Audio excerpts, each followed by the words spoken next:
Em nome do Pai, do Filho e do Espírito Santo. Amém. Bom dia. Celebramos hoje a memória de Santa Luzia, Virgem e Mártir, do Evangelho segundo São Mateus. Naquele tempo, Jesus voltou ao templo. Enquanto ensinava, os sumos sacerdotes e os anciãos do povo aproximaram-se dele e perguntaram: com que autoridade fazes essas coisas? Quem te deu tal autoridade? Jesus respondeu-lhes: Também eu vos farei uma pergunta. Se vós me responderdes, também eu vos direi com que autoridade faço essas coisas.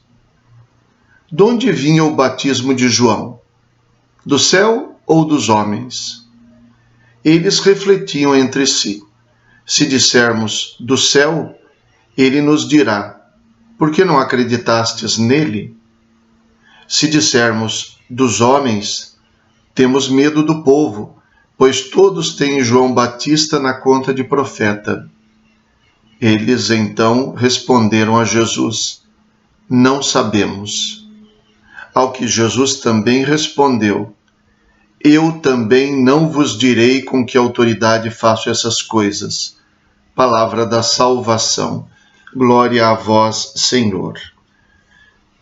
De que coisas os sumos sacerdotes se referem ao perguntar a Jesus sobre sua autoridade para fazer essas coisas? Segundo a narrativa de São Mateus, Jesus, um pouquinho antes, neste mesmo capítulo, tinha entrado no templo tinha entrado em Jerusalém de forma triunfal, montado num jumentinho, e em seguida, ao entrar no templo, expulsou os vendilhões do templo. Depois Jesus saiu e agora ele retorna. Então, é certo que os sumos sacerdotes perguntavam sobre isso que ele fez no templo. Com que autoridade você expulsou os vendilhões do templo?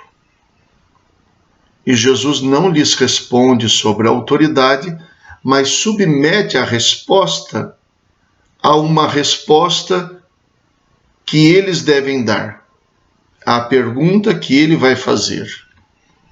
A pergunta: o batismo de João era dos homens ou de Deus?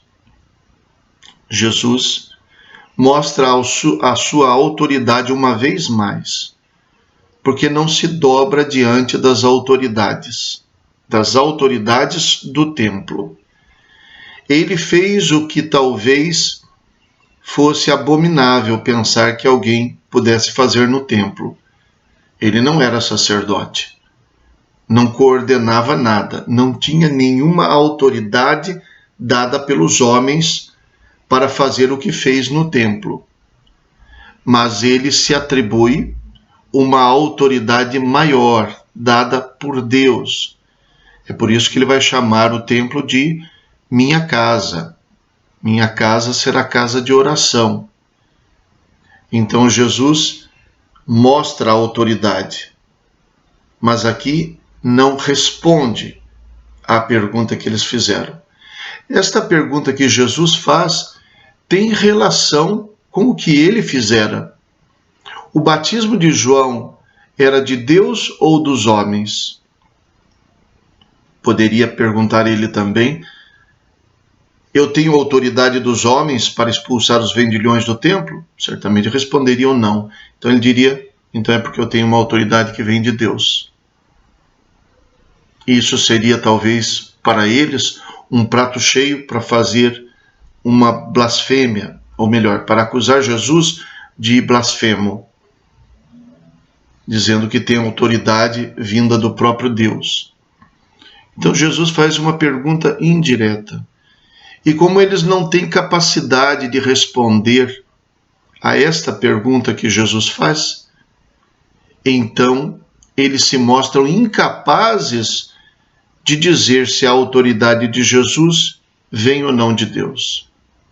E com isso, Jesus mostra que eles de autoridade não têm nada. porque nem dos homens eles têm autoridade, já que temem o povo.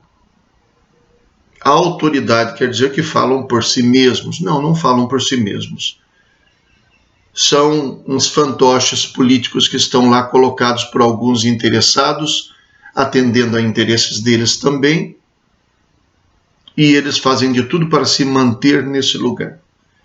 Tanto que não são capazes de contrariar o povo. Eles ali temem o povo. O povo tem João Batista na conta de profeta. Não vamos falar mal dele. Então Jesus mostra a sua autoridade, uma vez mais, ao não responder à pergunta deles, como quem diz, por que eu tenho que responder isso para vocês? O que eu fiz está feito. E Jesus também mostra que eles, que eram autoridades do templo, na verdade, tinham um lugar no jogo de poder, mas autoridade não tinham. A palavra de Deus nos convida a buscarmos a autoridade daquilo que nós fazemos, baseada na verdade, na coerência, na capacidade de assumir as consequências do que nós fazemos, da capacidade de não sermos jogados pelos interesses próprios, nem pelas jogadas que nós podemos fazer com as outras pessoas, mas que a gente tenha a capacidade de ser diante de Deus verdadeiro e, com toda a discordância que podemos causar, também sermos verdadeiros diante dos homens. Rezemos. Ó Deus, que a intercessão da gloriosa Virgem Santa Luzia reanime o nosso fervor para que possamos hoje celebrar o seu martírio e contemplar um dia a sua glória. Por nosso Senhor Jesus Cristo, vosso Filho, na unidade do Espírito Santo. Amém. O Senhor esteja convosco, Ele está no meio de nós. Abençoe-vos Deus Todo-Poderoso, Pai, Filho e Espírito Santo. Amém. Bom dia. Fiquem com Deus.